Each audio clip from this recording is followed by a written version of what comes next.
Been the problem for the last 3 decades in our country is that we've protected the predator.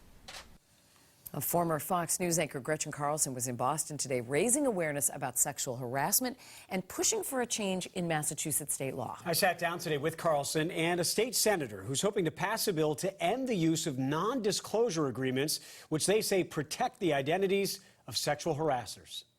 Gretchen Carlson and State Senator DiZoglio, thank you so much for speaking with us. We appreciate it. Thanks, Liam, for having us on. Gretchen, in 2016, you alleged that you were fired from your program at Fox News for refusing Roger Ailes' sexual advances. You reached a settlement with the company, but as part of that settlement, you were told you're not allowed to say anything about what happened to you. Mm-hmm. Yes, and my settlement back in 2016 was very progressive for its time because I received a rare public apology, which almost never happened. I was also given the ability to speak about the issue of workplace harassment, which I have taken advantage of to try to make the world a better place for all women and men. Yes, I cannot tell you about the details, although you can go and look at my complaint online if you would like to. My lawyers were strategic enough to be able to figure out how to make my case public, or we wouldn't even be having this conversation right now. You've been pushing Fox News, regardless, to release you from that non-disclosure agreement. Have they, and where does that negotiation stand? We have not heard from them. We've actually demanded to be released from it, and we have not had any communication back from them. That's why we created Lift Our Voices, actually, because we are, it's a nonprofit organization to eradicate NDAs for all women and men in this country. And, you know, it may be too late for us at Fox, maybe not, but we're going to make sure that we eradicate this for everyone else who's currently being muzzled. Not that the burden should ever be on you, but have you ever been tempted to just break the NDA, tell the world what happened, and just say to Fox News, I dare you to come after me? I don't really want to find out how that might turn out. I have the ability to do tremendous work on behalf of all women and men in our country without getting into the details.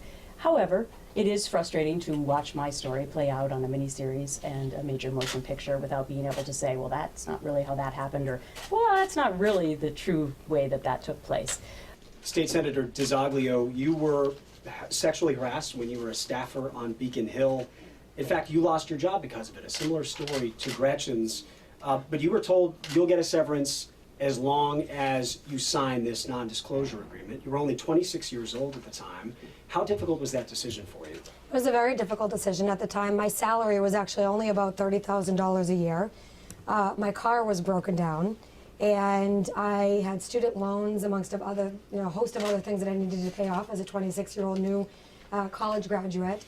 And I didn't have the option on getting that severance package after the wrongful termination for sexual harassment in the State House in Massachusetts to not sign that agreement. You've said that some of the people who harassed you might even still be working here on Beacon Hill. Does that make it more difficult to do your job, to come here every day? It's been very difficult. In fact, when we took the vote on whether or not to ban the use of non-disclosure agreements in the House of Representatives, and you looked up at the board and everybody was voting on this, I wonder how many of those representatives actually benefited financially from a non-disclosure agreement that they gave to one of their employees.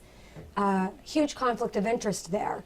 But again, you don't know what's happening unless this actually passes. We won't be able to find out who's been using these non-disclosure agreements unless the Speaker and the Governor take action on this, and they have refused to come to the table on this issue. And it's unacceptable. I hope that the people listening at home call the Speaker and call the Governor and ask them to pass this bill and to stop silencing people using their tax dollars. Tell us about the proposal. What are the specifics? The proposal bans the use of taxpayer dollars from being used in cases where there is a non-disclosure agreement. So non-disclosure agreements cannot be paid for with tax dollars at all, across the board in Massachusetts. And in the private sector, it reforms how they're able to be used in cases of sexual harassment and assault. What about the argument that some victims of sexual harassment might want an NDA, that they don't necessarily want to be public, but they do want to be compensated? How do you deal with that issue? I think that that's totally their right. That's their choice. But the perpetrators should always be outed. That's been the problem for the last 3 decades in our country, is that we've protected the predator. And not only does that mean that they can go on to be repeat offenders, but it also means that the women are the only ones who are silenced. Well, Speaker Robert DeLeo sent us a statement detailing how the House, he says, has strengthened protections for victims of sexual harassment and created a much higher bar for the use of NDAs. Governor Baker responded that his office's policy is to only use a non-disclosure if the victim asks for one. DiZoglio's bill is in the Senate Judiciary Committee right now. It will either pass this week or fail. Lisa?